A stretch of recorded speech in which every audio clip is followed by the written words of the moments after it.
घरोघरी मातीच्या चुली या मालिकेच्या आजच्या भागामध्ये आपल्याला असे पाहायला मिळते की इकडे नानासाहेब एकटेच रडत बसलेले असतात. आता त्या ठिकाणी जानकी आलेली असते आणि नानांना हे असं रडताना बघून जानकीला खूप वाईट वाटतं. जानकी लगेचच नानांना विचारते, नाना काय झालं, तुम्हाला काही होतं आहे का? नाना म्हणत असतात, पोरगा गेलेल्या बापाचं आणखीन दुसरं काय दुःख असणार ग जानकी? अगं, माझा सारंग बायकोच्या नादी लागला, पण वाईट नव्हता ग तो कधी. वाईट नव्हता, खूप चांगला होता. अगं, मुलांमध्ये आणि आईबापांमध्ये मतभेद असतात, पण तरी बी आपलं पोर समोर असलं की बरं वाटतं ग.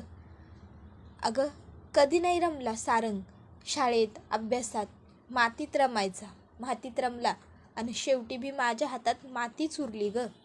वाईट वाटतंय. आता फक्त सुमित्रासाठी स्वतःला खंबीर करण्याचा प्रयत्न करतोय ग. सुमित्रासाठी करतोय हे सगळं आता फक्त. अगं, लय चांगला होता माझा सारंग. हा सण त्याला लय आवडायचा.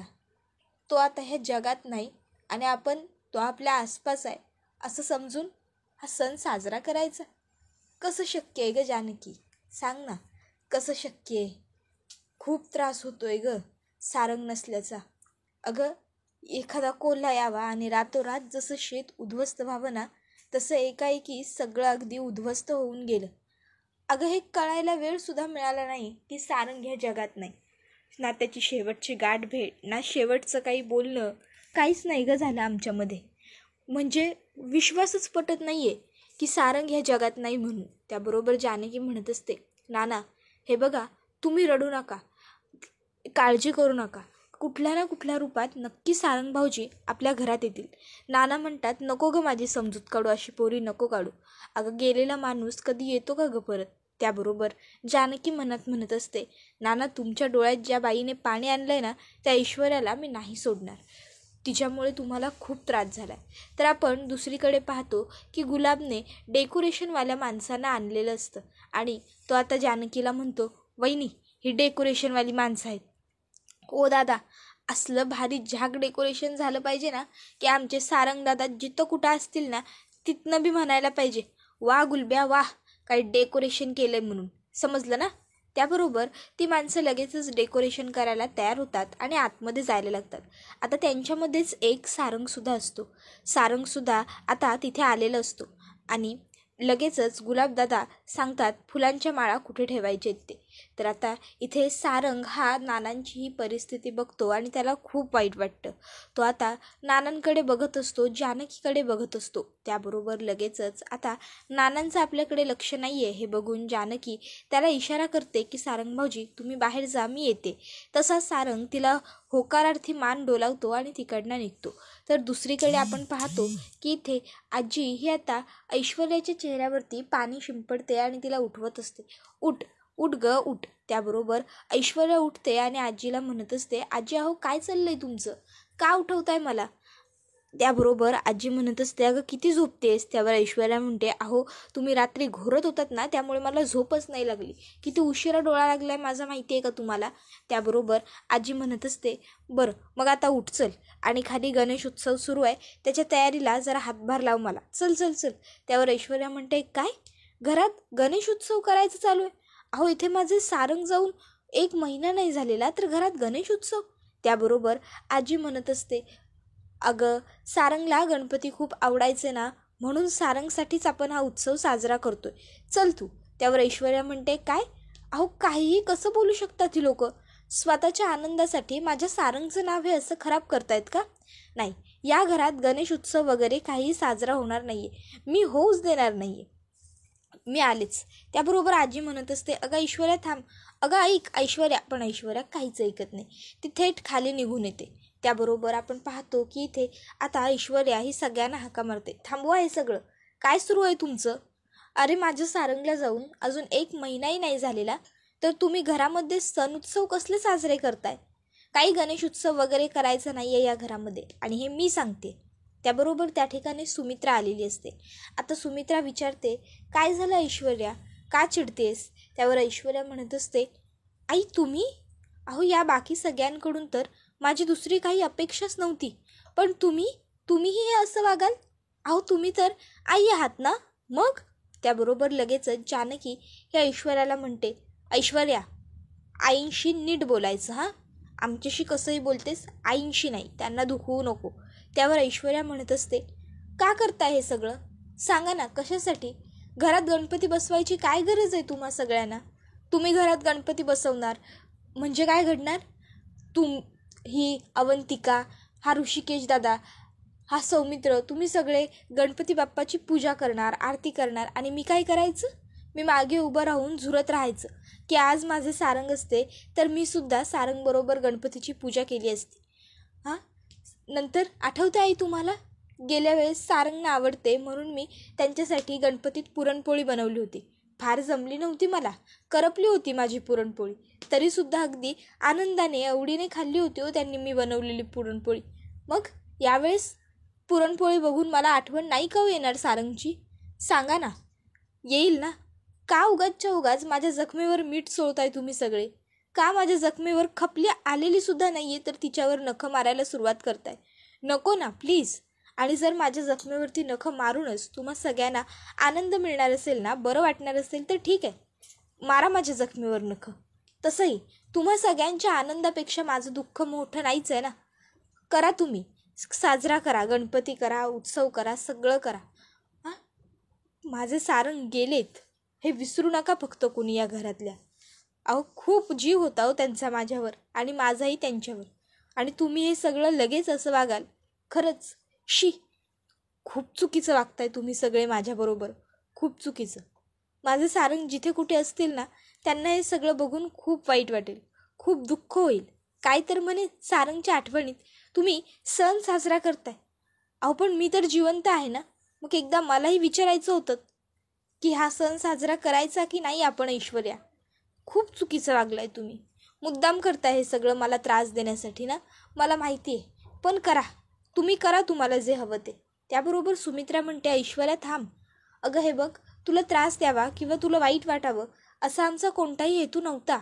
जर गणेश उत्सव आपल्या घरात साजरा केला तर सारंगला बरं वाटेल, त्याला हा गणेश उत्सव सण खूप आवडायचा, म्हणून आम्ही हे सगळं सारंगसाठी करायला घेतलं होतं.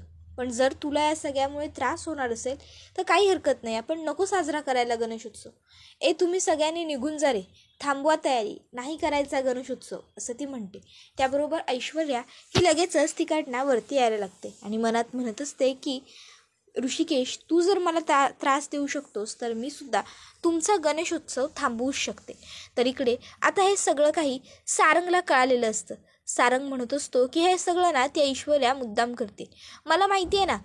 खरंच, अरे मुद्दाम आहे हे सगळं दादा, तुम्हाला कळत कसं नाही आहे? म्हणजे मुद्दाम ती मगरमच्छ आसू रडते आणि आई तिच्यावरती विश्वास ठेवते.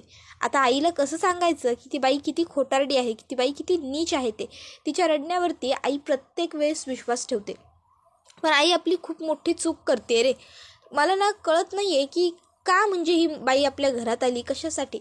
आता एवढा प्लॅन फ्लॉप केला हिने आपला. आता मी आईला भेटूही शकत नाही, तिच्याशी बोलू शकत नाही, तिला काही सांगू शकत नाही. तुला माहिती आहे का दादा, मला आईला भेटण्याची किती इच्छा होती ते. अरे मगाशी तिला बघितलं ना तेव्हा असं वाटलं घट्ट जाऊन तिला मिठी मारावी आणि सगळं खरं सांगून टाकावं. इतक्यात त्या ठिकाणी जानकी आलेली असते. आता सारंग एवढ्या जोरजोराने बोलत असतो की जानकी सारंगला म्हणत असते, सारंग भाऊजी, अहो काय चाललंय तुमचं? केवढ्या मोठ्या मोठ्याने बोलताय, जरा हळू बोला. सारंग म्हणत असतो, वहिनी अगं काय हळू बोलू, आता बघतेस ना आता काय सगळा प्लॅन फसलाय तो. मला आईला भेटताच नाही येणार.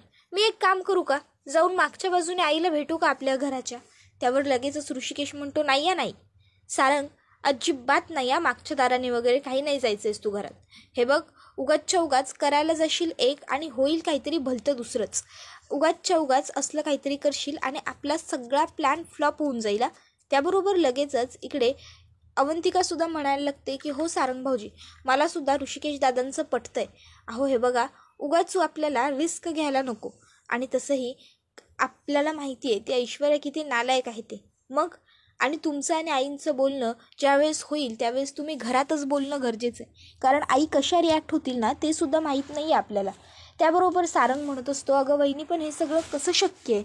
मग मी एक काम करू का, मी आईला फोन करतो, चालेल? त्याबरोबर लगेचच सौमित्र म्हणतो की नाही या सारंग, नाही, अजिबात आईला तू फोन वगैरे नाही करायचा आहेस.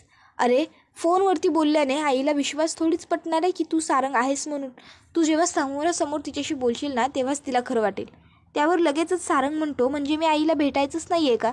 आमची भेट होणार नाहीच का? त्याबरोबर जानकी म्हणत असते, सारंग भाऊजी तुम्ही कशाला काळजी करताय? अहो तुमची ही जानकी वहिनी असताना तुम्ही नेगेटिव्ह विचार करूच नका ना. होणार, तुमची आणि आईंची भेट नक्की होणार. आपल्याला जे हवं जसं हवं ते तसं घडणार. त्याबरोबर सगळ्यांना प्रश्न पडतो की नेमकं जानकी करणार तरी काय? तर दुसरीकडे आपण पाहतो की आजी ही ऐश्वर्याला अप्रिशिएट करत असते, म्हणत असते की वा, अगदी उत्तम काम केलं आहेस तू गुंडे. अगं त्या जानकीचा चेहरा कसा पडला होता ते बघितलंस ना. सुमित्रा तुझ्या बाजूने कायम राहिली ना की मग बघ, काही घेणं देणंच आपल्याला दुसरं कोणाबरोबर पडत नाही. कशी पुढे पुढे पुढे पुढे करत होती ती जानकी, आणि तू कसं तिचं तोंड बंद केलंस ते मला खूप आवडलं. पण तुला खरं सांगू का, गणेश उत्सव साजरा करण्याची ही जी कल्पना आहे ना ती इतर कोणाची नव्हती, ही कल्पना माझीच होती. आता पहिली गोष्ट, गणेश उत्सव साजरा करण्याची म्हणजे खूप गोडाधोडाचं खायला मिळतं, आणि दुसरी गोष्ट म्हणजे सारंगला गणपती खूप आवडायचा. त्याबरोबर लगेचच आता पुढे आजी म्हणत असते, मला वाटत होतं की तू सुद्धा होकार द्यायला हवा होतास, उगाच तू नकार दिलास. पण जाऊ देत, त्या जानकीला चांगली शिक्षा घडली ना, हे खूप झालं माझ्यासाठी. इतक्यात इकडे अवंतिका मुद्दामून हातातून एक चांदीचं भांडं खाली पडते. आता त्या भांड्याच्या आवाजाने ऐश्वर्या येऊन खिडकीत उभी राहते. तर जानकी आणि अवंतिका दोघीजणी बोलत असतात. जानकी म्हणत असते, अवंतिका अगं सांभाळून. अवंतिका सांगते, वहिनी सॉरी, चुकून पडलं. जानकी म्हणते, अगं काही हरकत नाही, असू दे. पण तुला माहिती आहे का, ही ना आपल्या गणपतीची पिढी जात भांडी आहेत. आपण गणपतीसाठी खूप प्रेमाने आणि मायेने बनवून घेतली होती. ही काय फक्त चांदीची भांडी नाहीत, तर बाप्पाचा आशीर्वाद आहे. पण यावर्षी आता बाप्पा येणारच नाही आहे, तर मग ह्या भांड्यांचा उपयोग तरी काय? जाऊ देत, आपण एक काम करू, आपण ही सगळी भांडी पुन्हा व्यवस्थित स्वच्छ पुसून वगैरे काढू आणि ठेवून देऊ. तसंही तुला माहिती आहे का, ऐश्वर्या आजी वागली आहे ना ते खूप चुकीचं आहे. त्यावर लगेचच अवंतिका म्हणते, हो ना, घरात आत्ता कुठे गणपतीच्या डेकोरेशनमुळे पॉझिटिव्हिटी येत होती, तर ती ऐश्वर्या आली आणि दुधात माशी शिंकावी तशी बरोबर शिंकली. त्यावर जानकी म्हणते, उलट बरं झालं ना, बरं झालं ती मध्ये आली आणि शिंकली. ते तिला असं वाटतंय की तिने जे केलं ते फक्त तिलाच कळालं, पण उलट आता ती आपलं जितकं वाईट करायला जाईल ना तितकंच चांगलं होत जाईल. उलट आता तिने आईला दुखावलं आहे. आई नेहमी तिच्या पाठीशी उभ्या राहतात, तिच्या बाजूने बोलतात, तिच्याच बाजूने विचार करतात, आणि तिने काय केलं, तिने तसल्या आईना दुखावलं. मग आता आईना खूप वाईट वाटलं असणार आहे. त्या बिचाऱ्या खोलीत जाऊन रडत बसल्या असतील. आता ना असंच होईल ऐश्वर्याच्या बाबतीत. ऐश्वर्याला चांगली शिक्षा घडेल. आता सगळे तिच्यापासून तोडले जातील, दूर जातील. त्याबरोबर लगेचच इकडे अवंतिका म्हणायला लागते, हो वहिनी, असंच व्हायला हवं. जानकी म्हणते, ते म्हणतात ना, तळ्यात बुडणाऱ्याला कोणी हातही द्यायला जात नाही, अगदी तसंच व्हायला हवं हिच्या बाबतीत. विनाशकालय विपरीत बुद्धी म्हणतात ना, ते हे काही असंच असतं. त्यावर ऐश्वर्या म्हणते, बापरे, एवढं सगळं होऊ शकतं? तर अवंतिका विचारते, वहिनी म्हणजे तुम्हाला नेमकं म्हणायचं काय आहे? त्यावर जानकी म्हणत असते, अगं विनाशकालय विपरीत बुद्धी म्हणजे बघ ना, आता आपल्या घरामध्ये गणपती उत्सव दरवर्षी साजरा होतो, पण यावर्षी ऐश्वर्याने त्याच्यामध्ये खोडा घातला. म्हणजे काय, गणपती उत्सव साजरा करायचा नाही. आता हे करायचं नाही म्हटल्यावर गणपती बाप्पाच्या घरात येण्यावरती ऐश्वर्याने टीकाच उचलली आहे ना, मग गणपती बाप्पा तिला ह्याची शिक्षा देणारच की. जाऊ देत, चल आपण किती वेळ याच विषयावर बोलणार, आपण ही भांडी ठेवून येऊ, चल लवकर, असं म्हणून ती दोघंजणं तिकडनं जातात. आता हे सगळं काही आजीने आणि ऐश्वर्याने ऐकलेलं असतं. आजी म्हणत असते, बघितलंस त्या दोघीजणी कसं बोलत होते ते, म्हणून मी तुला सांगत होते गणेश उत्सव साजरा करूया म्हणून, गणेश उत्सव करूया. पण नाही, तुझा माझ्यावर विश्वासच नाही ना. ऐश्वर्या म्हणत असते, कसला डबल ढोलकी आहात तुम्ही, ठरवा ना एक बाजूला कोणाच्या साईडने वाजायचं आहे ते. त्याबरोबर आजी म्हणत असते, अगं मी तुझ्याच बाजूने आहे गं, आणि वेळेप्रसंगी सुमित्रासुद्धा ताबडतोब तुझ्या बाजूने उभी राहते. म्हणून आपल्याला काहीही झालं तरी सुमित्राला दुखवून चालणार नाही. सुमित्रा आपल्याला आपल्या खिशात, आपल्या बाटलीत हवीच आहे. मग त्यासाठी आपल्याला काहीही करावं लागलं तरीसुद्धा काहीच हरकत नाही. गणेश उत्सवाचंच एवढं काय घेऊन बसलीस? सुमित्रा आपल्यापासून लांब जाता कामा नये, दुखावता कामा नये, कळलं का तुला?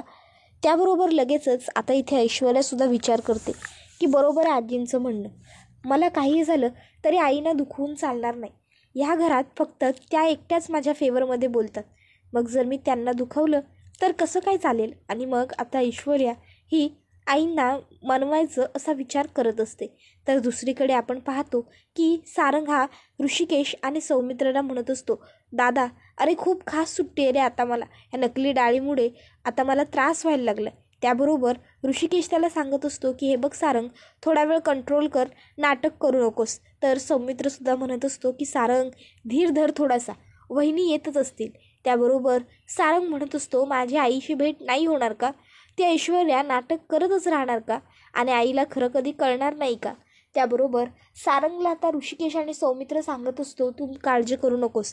अवंतिका आणि जानकी वहिनी गेलेत ना, नक्की त्या असं काहीतरी करतील की त्यानंतर आई स्वतःहूनच गणपती बोलवायला तुम्हा सगळ्यांना घरात बोलवेल. तुम्ही काही काळजी करू नका, गणपती आपण बसवायचाच, होईल सगळं व्यवस्थित. त्याबरोबर लगेचच आता जानकी ही सगळ्यांना गुड न्यूज देते की सुमित्रा ही घरात गणपती बसवायला तयार झाली आहे म्हणून. आता नेमकं ते कसं आणि काय हे पाहणं खूप इंटरेस्टिंग आहे. तर आपण दुसरीकडे पाहतो की इथे आता लगेचच अवंतिका सांगते की आम्ही असं गॉसिप केलं आहे ना त्या ऐश्वर्याच्या विरोधात, सौमी तुला काय सांगू. आणि ते गॉसिप सगळं त्या ऐश्वर्याने ऐकलं. तिला असंच वाटतंय की ती खरखर मोडता वगैरे घालते, पण तिला हे माहीत नाही आहे की हे सगळं आपण कशासाठी आणि का करतोय ते. त्याबरोबर आपण पाहतो की इकडे लगेचच ऐश्वर्या ही खाली आलेली असते आणि खाली येऊन ती सुमित्राच्या खोलीत जाते. सुमित्रा रडतच बसलेली असते. ऐश्वर्या स्वतःचे डोळे पुसते आणि म्हणायला लागते, आई हो जे झालं ते खरंच खूप वाईट झालं. म्हणून ना मला खूप मोठा धक्का बसला आहे. मी उगाच मगाशी तुमच्यावरती एवढी चिडचिड केली ना. मी चिडायला नको होतं, पण मी खरं सांगू का, मला ना सारंगची खूप आठवण येते हो, खूप. खोलीत एकटं एकटं वाटलं ना की मग मी एकटीच सारंगच्या फोटोजवळ बोलत राहते, बडबडत राहते हो सारंगबरोबर. हां खरंच मला वाटलं होतं की हा सण साजरा केल्याने सारंगनं वाईट वाटेल, पण खरं आता वाटतंय की हा सण साजरा केल्याने सारंग भाऊजी मनापासून खूप खूप खुश होतील. सारंग या घरात पुन्हा येतील. म्हणूनच म्हणते आपण करूया गणेश उत्सव साजरा सारंगसाठी. कारण जर आपण हा उत्सव साजरा नाही केला ना तर सारंगला खूप वाईट वाटेल, दुखावले जातील ते. त्यांना वाटेल की आपण त्यांच्यासाठी हा सण साजराही नाही करू शकत आहे. म्हणून आपण करू गणेश उत्सव आणि छान करू थाटात. त्याबरोबर लगेचच पुढे सुमित्रा खूप भावूक होते आणि म्हणते, ऐश्वर्या खरंच तू माझा किती विचार करतेस. सुमित्रा तिच्या चेहऱ्यावरून हात फिरवते. ऐश्वर्या ही तिच्या खांद्यावर हात ठेवत म्हणते की खरंच आई, तुम्हाला आनंद मिळण्यासाठी मला जे जे शक्य होईल ना ते सगळं मी करेन, मला काहीच हरकत नाही आहे. हां चला आता मी येते. एवढं बोलून ती तिकडनं निघते. आता इथे ऐश्वर्या मनातल्या मनात म्हणत असते की जानकी बघ, किती शिताफीने मी सुमित्राला माझ्या बाजूने वळवून घेतलं आणि तुला कळलंसुद्धा नाही. त्यानंतर आपण आता पाहतो की ऐश्वर्या ही गुपचूपपणे तिकडनं निघून जाते. बिचाऱ्या सुमित्राला मात्र ऐश्वर्याचा हा सगळा जो मुखवटा आहे तोच खरा वाटत असतो.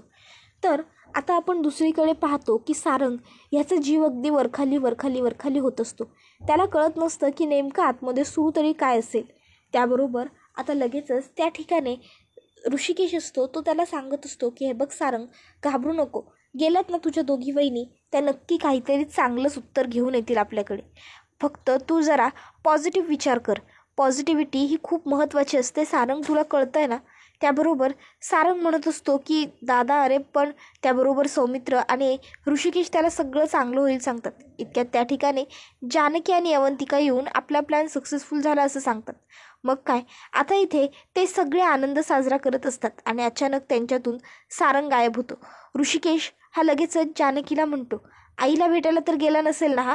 त्याबरोबर दुसरीकडे आपण पाहतो की आता इथे लगेचच सुमित्रा ही सारंगचा फोटो बघत बसलेली असते आणि खरा सारंग येतो तिच्या मागून आणि त्या फोटोमध्ये उभा राहतो. त्याबरोबर इथे सारंगला बघून विचारायला लागते सुमित्रा, कोण तू आणि इथे कसा आलास. त्याबरोबर मात्र आता सारंग गप्प राहतो आणि हा व्हिडिओ इथेच संपतो. व्हिडिओ आवडला तर व्हिडिओला लाईक करा. चॅनलवर नवीन असाल तर चॅनलला सबस्क्राईब करा आणि बेल आयकॉन आठवणीने प्रेस करा, जेणेकरून तुम्हाला पुढच्या प्रत्येक व्हिडिओचं नोटिफिकेशन मिळत जाईल. पुढचा व्हिडिओ येईपर्यंत टाटा बाय बाय, धन्यवाद, take care all of you.